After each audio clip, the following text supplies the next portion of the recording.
Hello everyone and welcome for another video of Love and Wargames. In this video we are going to unbox the Senator Battlefleet set, but that's not all because we are going to take a look after it as a Tactica, which is the largest part of the video, at each and every variant, and we can see there is a lot of them, to see how do they play. We're of course going to talk again a bit about the 6 Farragut frigates that you get, the Akrons. Well, not a word about the escorts, but it's nice that you have aerial escorts. We'll take a look at them tokens, but and also we'll talk about the 6 Puritan submarines, how you can play them and how you can proxy them, because as we will see, they're a bit underwhelming. What is absolutely not underwhelming is all those heavy cruisers for the Union. I'm very happy this was released because this really solidifies the Union playstyle, but this will be for the Tactica for now. Let's go for the unboxing. And as always, all the YouTube things, thumbs up, subscribe, comments, so you can gain something. You know how it works by now. Without further ado, let's open this. Okay, it should be full plastic. I'm supposing we get 3 sprues. Okay, obligatory leaflet about Armored Clash. As I will see, I will record right after the Union starter set for Armored Clash, because I received both at the same time. Thank you, War Cradle, for your trust as always. And the thing about Dystopian Wars, you can have all the rules online. And as always, you should join the official English Discord, because there is also the beta version of the Orbats. Sometimes you can have them like several weeks in advance. So if you want the latest rules, go to the Discord. But otherwise, just use the official already released Orbats. All right, we got some aerial bases. Of course, we do need them because, well, you get 3 of those for the aerial escort tokens and 3 for the mass one, the Akrons. Very well, and of course they go 4x4, so they had to bring 2 of those. Also had some flight stands, very well. And now the sprues. So how many? Oh my god, do we get 6 of those? Okay, there is a lot of this. Yeah, because you have 6 Farraguts. Okay, that's interesting. First thing we can see is we have 3 of those and 3 of those, so 6 sprues in total. Makes the price quite well. The first thing I'm gonna say, and I will say it again in the Tactica, this is basically 3 times the Union long-range squadron for only twice the price about. So of course, if you want those ships, don't buy the individual squadron, just buy the Senator Battlefleet set another time, and that's gonna be very good. Because come on, the price, like, I don't understand how you can make the choice of the long-range squadron instead of this. You get so much more for a little increase in price. So of course, having thrice for 1.8 times the price is of course a good deal. So let's take a look at what we get. I'm going to zoom at twice the zoom so you can see everything. So we know this is going to be the Talon escort token, like it's a boarding token, very well. And this is probably going to be for the ground token, the Lakota laned train. So if I look here, oh, this is probably going to be for the Talon auto gyros, and this is for the aerial escort. Okay, so this is the sprue with the escort.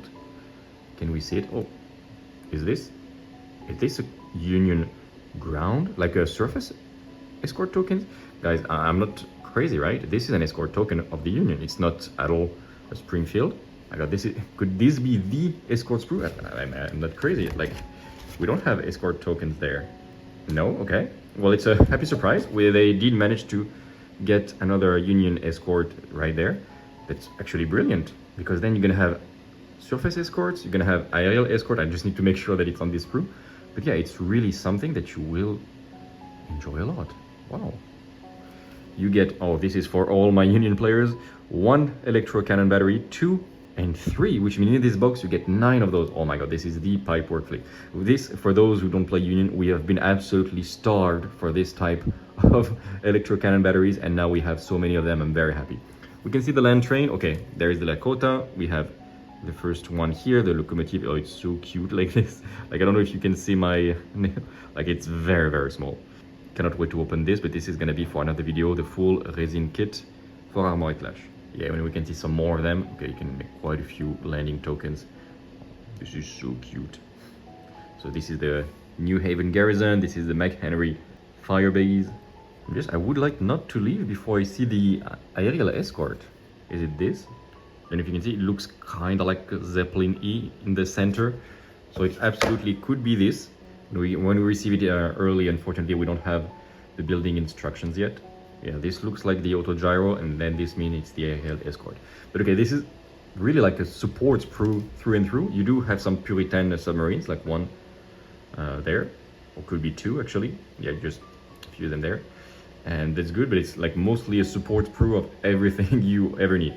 Ground tokens, surface escort, AL escorts, some Gatlings. Yes, finally the heavy Gatlings. So someone making a proxy, and it did look exactly like this, very well. You have the small electro cannon batteries. Oh my god, this is the Union player's dream sprue. And of course this to land your Talon autogyros, as well as this, which is probably part of how you build the support, like the Midway and the Wisconsin support ships. Okay, we still the sprue with all the weapons and everything. This should be with more, more of the hulls of the ships. You can see the Akron right there, okay? We have enough to make some Farraguts, 1 and 2 per sprue, very well. And of course some generators, because you need, you get some Fury, Magnetic, Shroud, and Shield, those that you usually use. Good, they don't put any more the repulsion generator, which was terrible. You get some rocket batteries, you get an atomic generator, okay, the one you don't really care about, and some cannons and everything, okay. So those are good sprues, actually. I did not record as I record this video. I did not make yet the tier list for the Union, but damn, this is gonna be something. If you buy it once, you're very happy, but you can buy it twice and already have a very good Union force. You're gonna have a lot of heavy cruisers, like lots of escorts, surface and aerial, and some submarines. You can proxy them, and a lot of frigates. Like, this is an amazing box for the price. You get so many options, all the things you want. Really good. Like on its own, it's great, and it's an amazing complement to any Union players. That's just really good. Okay. Well, we're not going to have much more to unbox because, yeah, there is no resin chip, and the largest part of the video is going to be the Tactica, how to build it, how to proxy it, and everything. But yeah, very happy of the sprue. As you can see, there is a ton of stuff, and all the things that you have ever been starved for as a Union player, you get them there. The Gatling, the electric cannons, the escorts, everything is there. Brilliant. Okay, without further ado, let's go for the Tactica. Okay, second half of the video, longer half of the video, we are going to cover the different units, as we've said, and first I want to apologize because I'm recording this second half way later than I was supposed to. First of all, the out of beta Orbat was released a little bit later, like quite a bit late, and then I got other priorities and everything. But still, let's cover this and let's try to see how each of those new ship variants, new flagship variants work. First, a little reminder on how the Union plays in general. They are easy to pilot ships, and that's true also for those. Basic but good stat lines, they are point efficient, and the big thing, again, is that they have extremely powerful broadsides and gun batteries thanks to their give them hell rule. Basically, any weapon, even if it's not a gun battery, that has the gunnery keyword, it includes, for example, electro cannons, this kind of thing, does benefit for give them hell. And it means that you get a little malus that gives you a disorder, but you can try to repair right away. And in exchange, your weapons gain devastating, which is huge. You probably want to use it 90% of the time, maybe 95%. And it's just like, it basically gives the Union their power. Like the Commonwealth are very tough and they have a Bletier armor, the Imperium are OP, the Crown has their also better gun batteries and they can have better munitions. The Union has their give them hell. Overall, I would say they are quite good for beginners. That's how I would call it. And if you're a new player, the Senator Battlefleet set is for sure a very good one. I didn't record yet the tier list of boxes for the Union at the moment as I record this, but probably the Senator is going to be very high because you only have good ships, as we'll see, and you can multiply it like twice, maybe even thrice, and have a lot of variety and have a very competitive list. So a little reminder of everything. First of all, need to put the picture down so you can see it. First of all, it's cheap-ish, 54 euros for all of this. I would say it's a good deal. You have 3 large, like heavy battle cruisers, which is already great. Like heavy cruisers / battle cruisers. You have 6 frigates, 6 submarines, 3 observation rotors, 3 escorts, 3 assault tokens, then 3 land tokens. All of this for 54 euros. And again, if you use Magobi Place, minus 15% on the order, so you're way under 50 euros. It is a good deal. There is no other way to say this. Even if you buy it twice, you're going to have an absolute armada. If you buy it thrice, I don't even talk about it. And for relatively cheap, like, you have so many miniatures. And that is a great deal. It is a great deal also because you have so many variants. And we will start with the Senator Command Cruiser, which is the flagship version. be very aware that the cost of 370 points is for 2 ships. So if you want to build Senators, either you magnetize, and this is always the recommendation, especially when there are not many changes between the versions, but if you want to absolutely glue them, okay, be aware that the Senator, you need 2 out of 3 ships to make the Senator, and you cannot bring a third one to make the squadron bigger. Okay. This allows us to stop second first to see the overall stat line that will be shared by most of the cruisers, like heavy cruisers that we'll see. You have armor 7, which is good. Armor 6, they would not be very much playable, but armor 7 is okay. Citadel 13 is quite low, so they can get Citadel Breach relatively easily compared to their value. So if they get focus fire, it's bad. Hull point 5/5, again, heavy cruiser area, which is fine. Like couldn't be like, it's not crazy. If it were less, it would be bad. But at this point cost, like I would say, it's fine. ADV 5, SDV 4 is also good. Fray 9 is a bit underwhelming, but you have bonus with Give Them Hell for boarding. So let's say it's okay overall. And they have speed 7, turn 4, so they're not extremely hard to maneuver, especially since they have paddle wheels, so they can either turn very hard if they need to, or they can make, and this is the important one, tactical cavitation. I think, yeah, that's the correct one.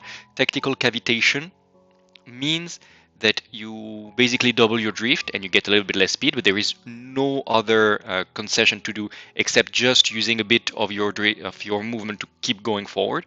But if you do that, then you gain basically obscured against torpedoes, and torpedoes cannot gain homing either, so it really boosts your resilience against torpedoes by a lot. Now that we have seen this like as a general package for most of the cruisers that we will see, what does the Senator Command Cruisers unit give you?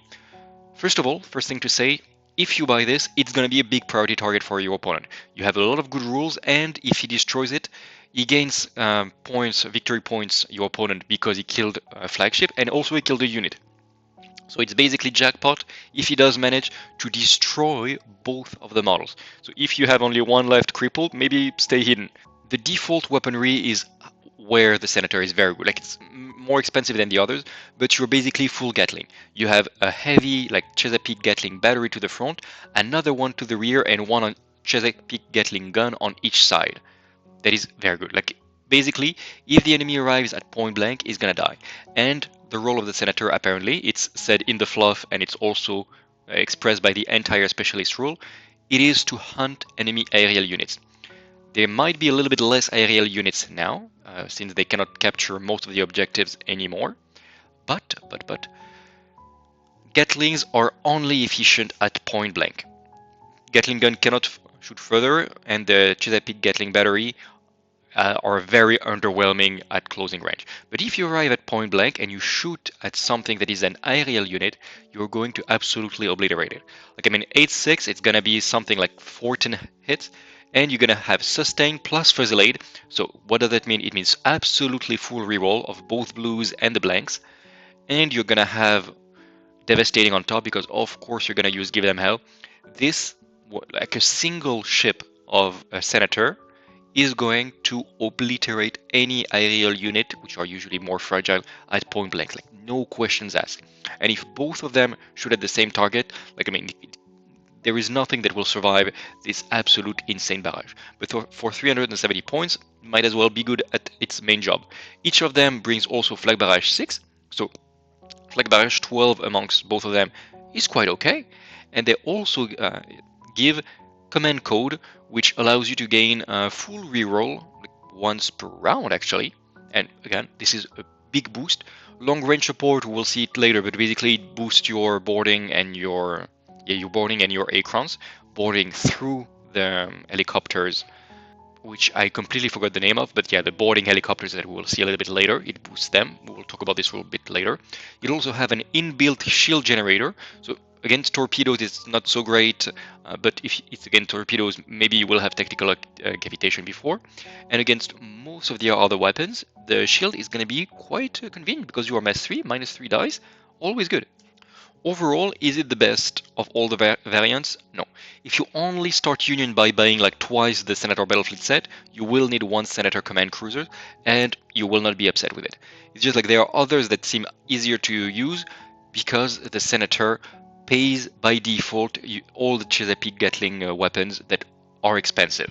You can, of course, you have the right to replace it with heavy gun batteries everywhere if you want for free, but then you kind of like waste some points that are bought per buying all these weapons. Even though with gun batteries it might be fine because then it helps you with gun batteries to shoot at aerial units efficiently at closing range. It's okay, but most of the time I would say keep the Gatling guns. It also has one last thing, triangulated solution. It's basically if a unit with hydrophone relay is close to an enemy model and you shoot at him with your torpedo salvo, then you gain +5 dice. It's 5 dice, it's okay, it's not terrible, but it's a lot of work to make it work. Like you will not buy a unit thinking like, yeah, I'm gonna put my combo so I gain triangulated solution. If it happens because you have some Akrons around, okay, take the bonus, but don't build your strategy around it. Still a good bonus to have. Then we go to the Chicago Long Range Cruiser, which is the default most basic variants of those heavy cruisers that you can get. Like, let's call them battle cruisers, I guess. And this guy got a point hike since the beta because it was way too efficient for its point cost. Because for 158 points, so a price, yes. But what do you get for this? You have Armor 7, as we said, Citadel 13, hull point 5/5. You have 2 heavy gun batteries, 2 gun batteries, one on each side, torpedo salvo, broadside, and a shield generator. It's a lot. It's really a lot.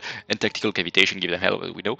But all of this package, all the good weaponries, the resilience, the shield, the good hull points for 158 points. At 158, it is now decent. Like you can have 1, 2, or 3 of those guys. You can rely your fleet to have the Chicagos as a mainstay for your fleet, but it's not OP as when it used to be like 140 something. I was like, yeah, but why would I take any other cruiser? I will just spam Chicagos.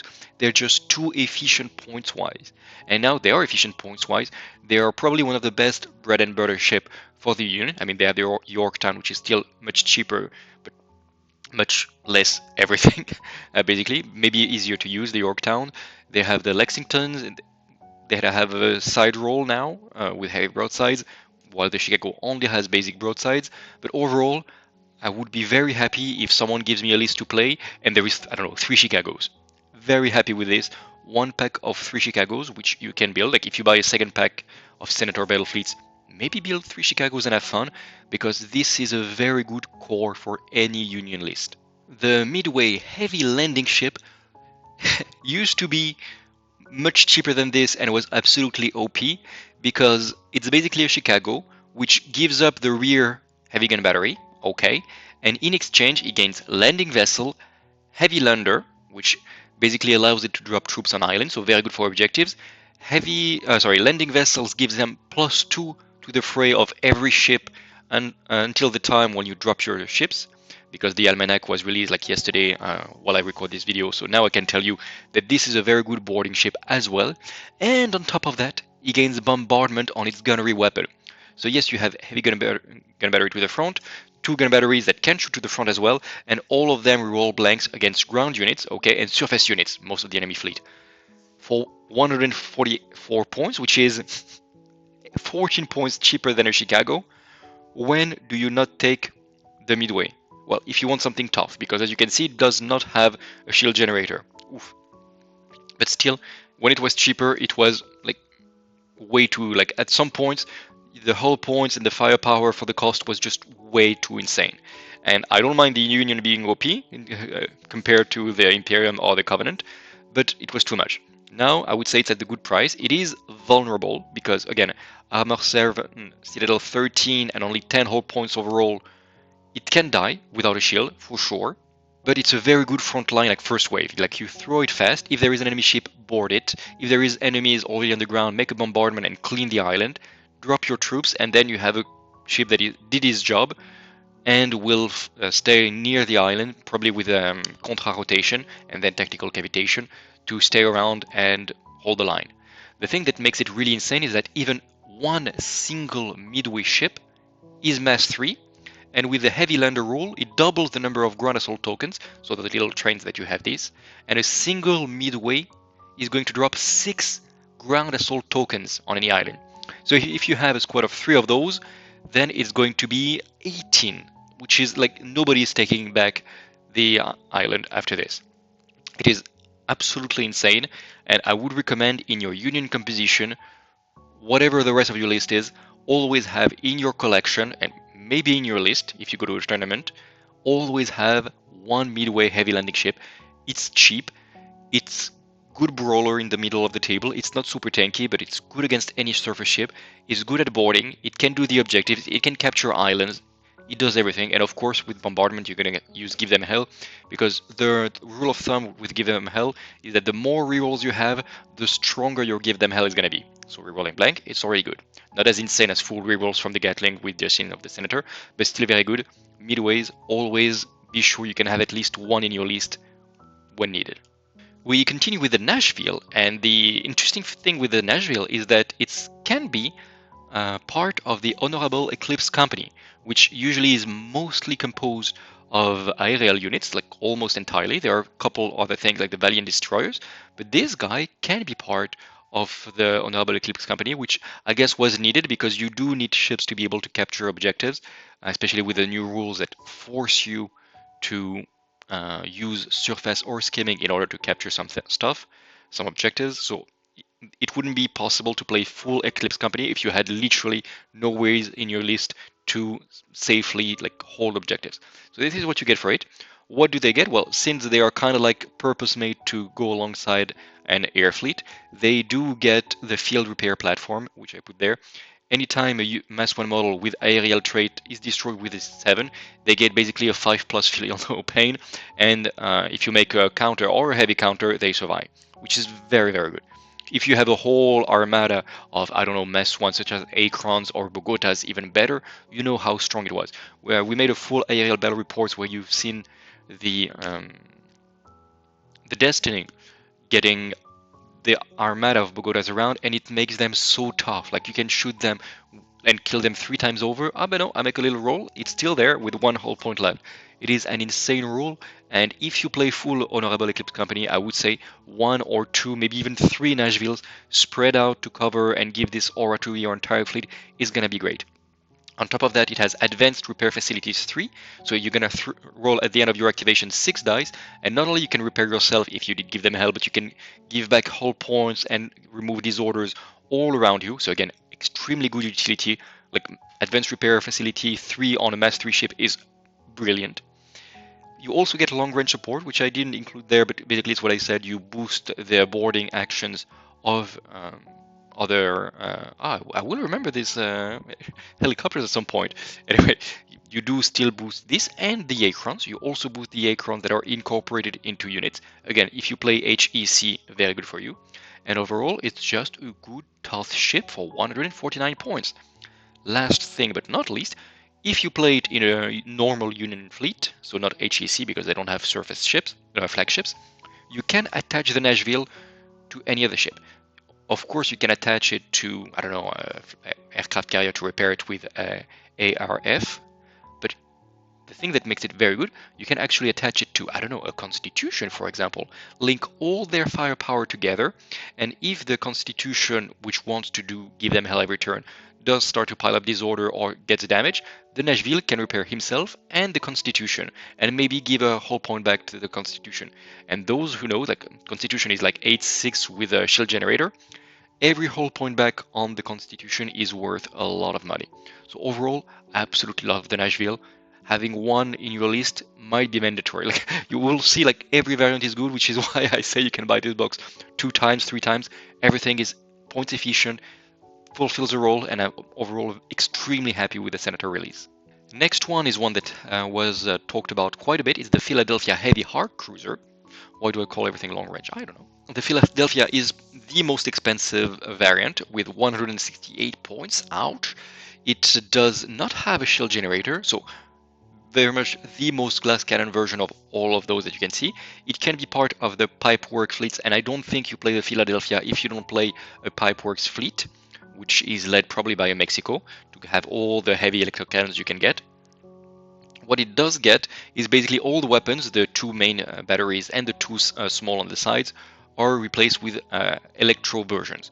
So the electric cannon battery, as you can see, has good stat lines. They are arc, and I didn't put it, but basically you ignore the enemy's shields, and if you make a critical, damage, like you breach the citadel, it gives an additional disorder. Very good, actually. And with the amount of firepower, you're probably going to breach the citadel.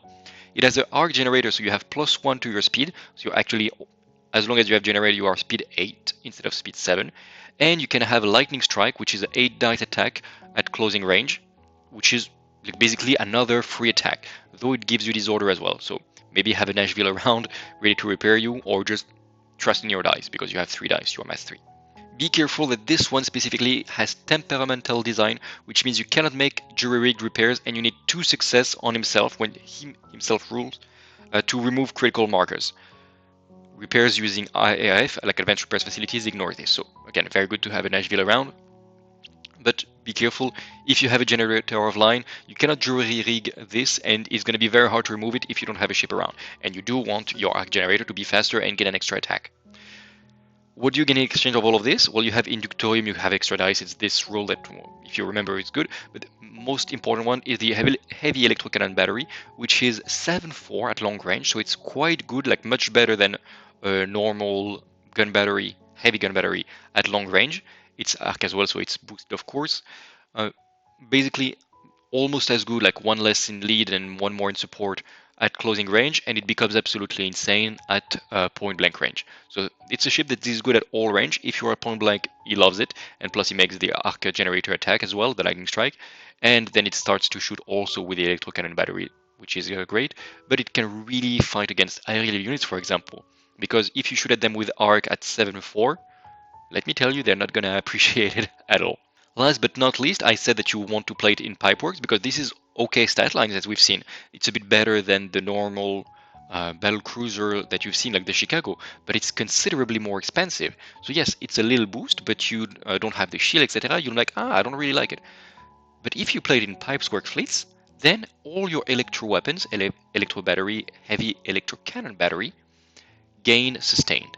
And then it's not at all the same, because sustain, you can choose one type of dice and reroll everything, and as we've said, it's basically reroll blank but better, and the more reliable source of rerolls you have, the better your give them hell is going to be. So I don't need to, I think if you've played the game at least once, if I tell you that you have sustained on a weapon that wants to breach citadel to give even more disorder, ignores shields, and has devastating, you start to see that it's going to be very, very powerful. And the Philadelphia is a glass cannon, but it shoots from far away, just needs help to repair if it gets damaged, because otherwise it loses a lot of its capacity. And it's good at every single range, and if you play it, do play it in Pipeworks. So on some specific matchup, when you have a Pipeworks fleet, Philadelphia will absolutely be your MVPs. Okay, now we go to my little favorite one, the Wisconsin long range. Why do I call everything long range? I think it was called long range at the beginning, and I just took the new version once it was out of orbit. Didn't change the text. The Wisconsin heavy assault cruiser, my favorite one in terms of gameplay because it looks so cool and so fun. It is basically a Chicago for exactly the same amount of points. Okay, and you trade the rear heavy gun battery for the Rural Pacifier Assault. It's those little, it's not Akrons, what is the name? It's Talons. Finally, you have these Talon autogyro, so giant helicopters. Think of it as like Ospreys in the real life. And you trade this gun battery with the capacity of sending those Talons when you activate within 20 inches of an enemy. And then each Talon that you send, and you send 3 per mass, one per mass, so 3 per Wisconsin, is going to be 5 dice for boarding at the end of the turn. At the end of the turn, so kind of like a select attack. So you will not use it at the first turn, but if you do manage to throw your Wisconsin deep into the enemy lines on the first turn, it's going to be absolutely lethal when you make the boarding at the end of turn 2, at the end of turn 3, if there are some survivors and stuff. Because it's going to be great boardings. You still have the Give Them Hell, which is incorporated here. So if it's a draw, it's actually a Havoc. So you kind of like small victory for you. Great. And it's much easier to pilot as well because you don't really need to show your side. You have broadside, which is okay, it's not a heavy broadside, and you can put all the gun batteries to the front alongside your torpedoes and your rear heavy gun battery, which would require you to position yourself a little bit difficultly. You don't need to point everything because it's helicopters, it can go wherever you want. So I love the theme, I love how it plays, I think it's efficient. Is it super OP? No, because you will maybe be able to use this rule at turn 2. turn 3, yes, but maybe turn 2 if you play well. So not super easy. And once you do it, Akron escort tokens gain +2 to their extend dice at point blank instead of +1. It's nice, it's fun. But especially if you are within 15 inches of an assault, so probably drop your thing and then get closer. If the enemy was really at 20 inches when you deployed. If you're within 15 inches of a Talon auto-gyro assault, your long-range support allows you to reroll blanks. So it kind of gives you elite crew in this sense, or aggressive crew. I don't remember which one is only in the offense, but it's actually a very, very good boost to even more reliably support your Talon auto-gyros assault. I really love the Wisconsin, and I think I'm going to have 2 or 3 of those for sure because they are such brilliant ship. Again, probably just magnetize everything. Like this part of the helicopter can be moved and magnetized as a turret. So just replace your, sometimes play them as Chicago, sometimes play them as Wisconsin just by changing one weapon, and that's going to work really well. Love the Wisconsin, and I love that it was named like this because there is a very competitive and very active Dystopian Wars community there. So hi to all the community of the Wisconsin, this is your time to shine. We now go to the Farragut. This one we know quite well. It's the basic frigate of the Union. Still for 33 points you have quite tough with armor 5 but still 11 3-hull points, so it doesn't die instantly. Especially with tactical cavitation, so it's hard to deal with it with torpedoes, especially when you have a huge pack. Each of them have light broadside, so not crazy, and a small gun battery, okay, but remember that they can benefit from give them hell. And you've seen this a couple times in battle reports, a big pack of something like 8 Farraguts, all of them shooting at their ideal range with the light broadside at point blank and gun batteries at closing range, and everybody gaining give them hell.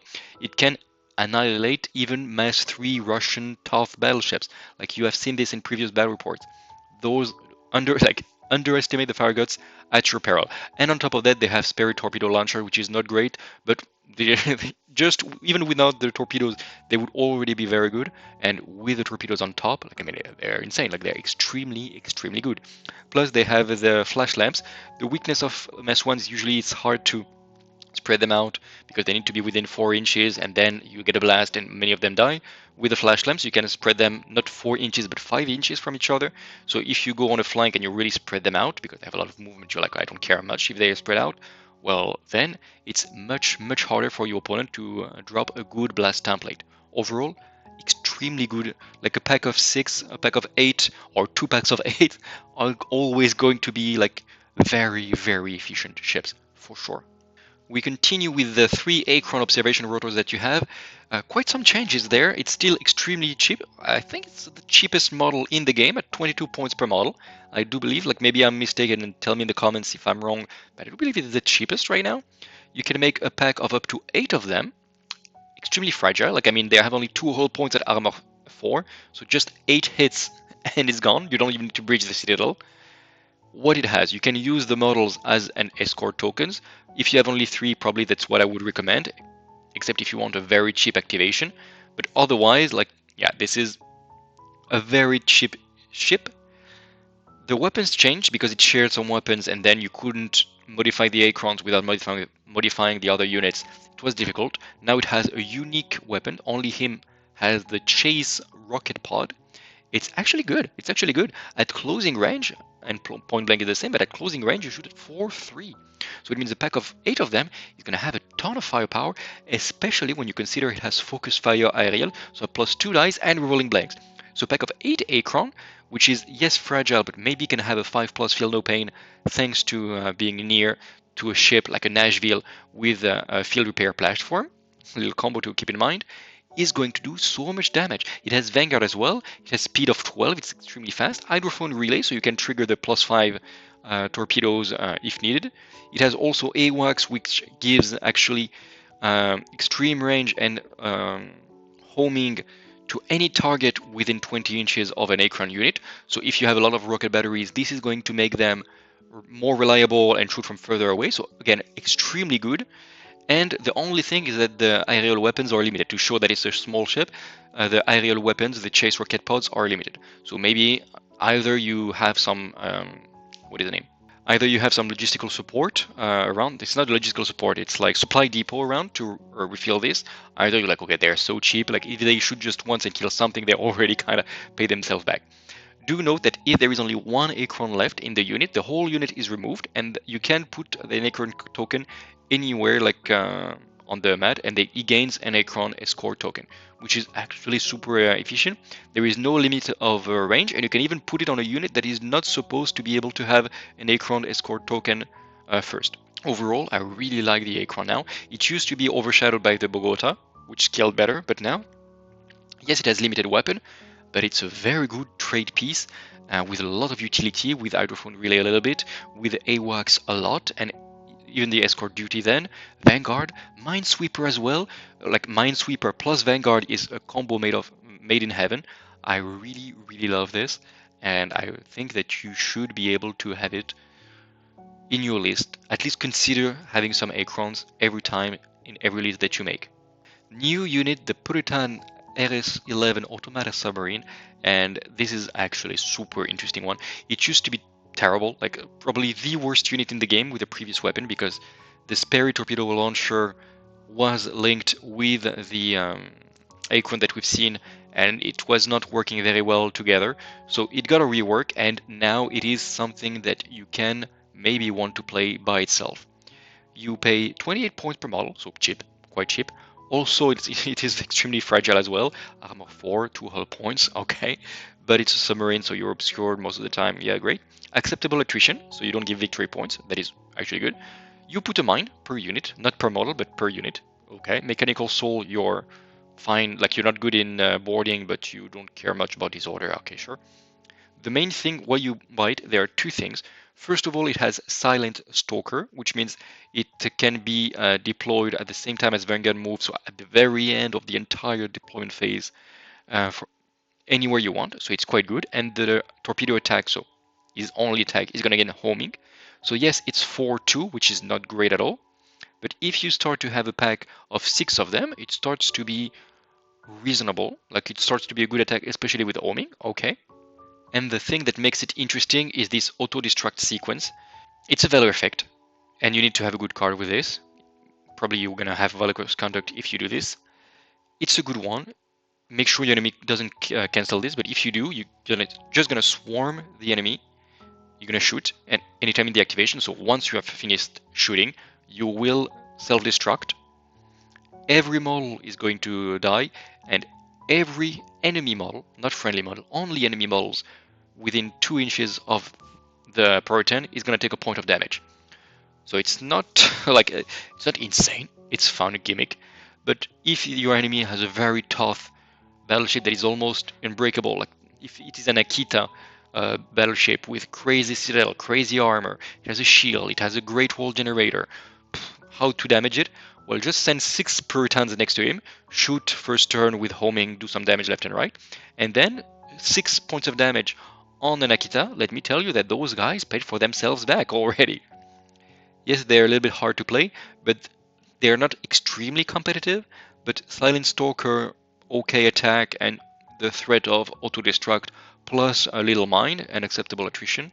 I mean, it is not terrible, and if you like the model, absolutely go for it. Do note that it's a Pipeworks ship. It doesn't gain much from being in a Pipeworks fleet, but you can add it in there, so something to note. Okay, we've seen it everything that you get in the Senator Battlefleet. As we have said, it's a very, very good box. And how to expand, like maybe in #0, like number 0, I would say maybe get another one of it, because especially like having 12 Farraguts is going to be great. You can make 1 pack of 8, 1 pack of 4. Having 6 Acrons is going to be good. It's already a unit. You can go up to 8, but 6 Acrons starts to be good. The Puritans, you can play them as Puritans. You can even proxy them as their other submarines. They're about the same size. They're cheap. You don't have to build them, but they're fine. And especially, you want as many of the heavy cruisers as you can get. Absolutely every single time. That being said, I would say that a very good expansion after this would be the Independence Battlefleet set. You have a battle cruiser, the Independence, the America, which got boosted in the latest Orbit. So you've seen me many times saying like how terrible those ships were. They got cheaper, they got better. Now I think they're at least playable. Okay. They do suffer from the comparison, like you compare an Independence and a Chicago. It's not very good for the Independence, but it's still good. And you have a lot of variety. So if you want to expand in the Union, it gives you a bit of everything. As you can see, you have one Frontline Sprue, one support, one Orwell, and one Vanguard. So you really got a little bit of everything. And if you just want to see a little bit, try some units and see what you like, I think it's a good first point. Another option, and maybe it's even better now that I think of it, maybe it should have been number one, but another very good option is the Union Starter. It's much less variety. You don't get any All-War veterans, you don't get any Vanguards, so you don't get any giant robots and everything, but you get the Constitution battleship, which has two named versions, the Texas and the Mexico, which are both very good in their own ways. The Constitution, whichever version, combos extremely well with the Nashville, as we have said. Probably the Mexico combos even better because the Mexico does need to have repairs, and having some guy next with a 6 dice of repair facilities is amazing. So combo made in heaven. 2 frontline cruisers to go alongside your heavy cruiser is gonna look beautiful. You get even more Farragut frigates. That is brilliant as well. You get some 2 support cruisers. You can have some support cruisers can make the Discovery our cruiser, so smaller Philadelphia, but you can also have some aircraft carriers. You can have the Washington missile cruisers, which combo very well with the Akrons you already have. Do note as well that you get 2 more Akrons there, some SRF tokens, and the Patriot Automatas, which are small giant robots, let's say, that are very fast, very glass cannon, and they can be very efficient, again, if you put them in Pipeworks Battlefleet, which you might do if you use the Constitution as a Mexico. And the last one, well, I cannot not recommend it, is the Destiny Battlefleet set. Yes, it is expensive, 102 euros, but again, use might be placed for minus 15%, and if you choose Love Wargames in the basket to say like, yeah, give them 5% of the price, we're very happy, thank you if you do that. But yeah, the Destiny, it's such a beautiful ship. It is this ship that made me keep playing Union, because I was like, oh, maybe I should focus on some fleets and some less than others. But yeah, I cannot sell, like I can't give the Destiny in a game, like in a contest or anything, because it's such a beautiful model. I really want to keep it even just as decoration. Is beautiful, it's extremely powerful, it allows you to play the Honorable Eclipse Company, not the Destiny, but the other Union airships. You get so many Bokotas, so many airships which are good, like I'm not gonna make a review. This is a very good box that combos good with your Nashville as well, combos like with everything. The Ticonderoga's got a good boost now that landing vessels gain +2 to their fray, and now it makes them playable. The Bogotas are great, again, next to a Nashville, of course. Your Union airships, if you play the, I forgot the name, but it's the Ticonderoga as well as the one with all the missiles here. If you get an Akrons to give it extreme range and homing, it's great, like such great combos to make here. And again, the Destiny is one of my top 3, top 5 miniatures of the entire game. Brilliant box. Okay, we have covered everything. I hope that it was instructive, and I'm sorry that it was late. I planned to release it in January and I was delayed, and now it's going to be released in February. Thank you very much, though, for having watched all the way until the end. Let us know, as always, in the comments what you think of this. Are you going to buy the box? Are you going to play against it because some of your friends already looked at it and they want to play like 6 midways in their list because they are competitive like that? Let me know what you think, and it gives you a chance to win an entire Union Armada. So all these airships that we've talked about, you can gain them just by giving a little comment. You can also give us a thumbs up, it really helps. If you want more tickets, go on the Discord, there is the link in the description. We make regular gaming sessions, and it's a nice community. We play a few things, we play Helldivers a lot, we play strategy games such as Iron Harvest and stuff. So come here and we make some events where you can gain 5 tickets by participating in one of our gaming night. You can recommend some video games that you would like to play, and if we do make a gaming night, because there is enough people owning the game and wanting to play it, can gain 5 tickets, all the participants.